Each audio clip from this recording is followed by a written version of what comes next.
Dans cette séquence, nous allons placer plusieurs points. Donc maintenant qu'on commence à être familiarisé avec les complexes, comme d'habitude, cherchez cet exemple sur un bout de papier et puis ensuite venez vérifier si vous avez juste.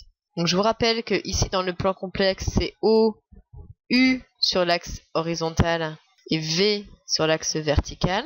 Que horizontalement, ça c'est l'axe des réels, et que verticalement, ça c'est l'axe des imaginaires. Et que c'est la rencontre de ces deux informations qui nous permet de placer les nombres complexes. Donc on va noter les points MI en fonction de Z indice I. Donc ici, ça c'est la fixe du point M indice 1. Donc ici, on voit que la partie réelle, c'est 2. Donc je me place au niveau 2 sur la partie réelle. Et que la partie imaginaire, c'est le nombre devant le I, c'est 3. Donc rencontre de 2 et 3, je suis placé ici. Donc ça, c'est le premier point qui va être noté M indice 1. Ensuite, deuxième. Donc la partie réelle, c'est 3.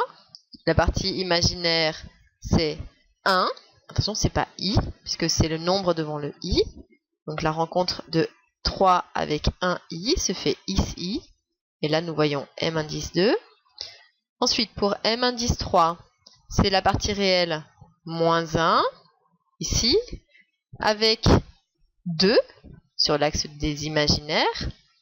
Donc moins 1 avec 2, M indice 3 il va être ici. Ensuite M indice 4, c'est la rencontre de 2, partie réelle, ici, avec moins 1, parce que c'est moins 1 fois I. Donc M indice 4 va être ici.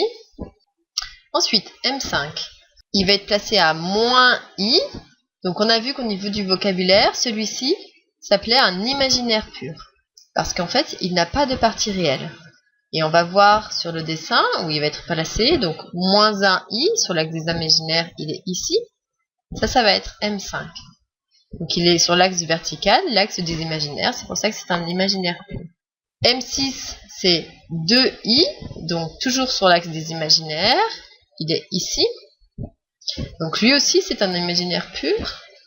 M7, il est au niveau moins 2, donc il n'a pas de partie imaginaire. M7, il est ici.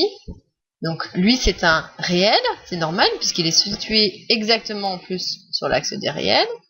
Et M8, moins I, moins 3. Alors attention, des fois, ils ne sont pas écrits dans le bon ordre.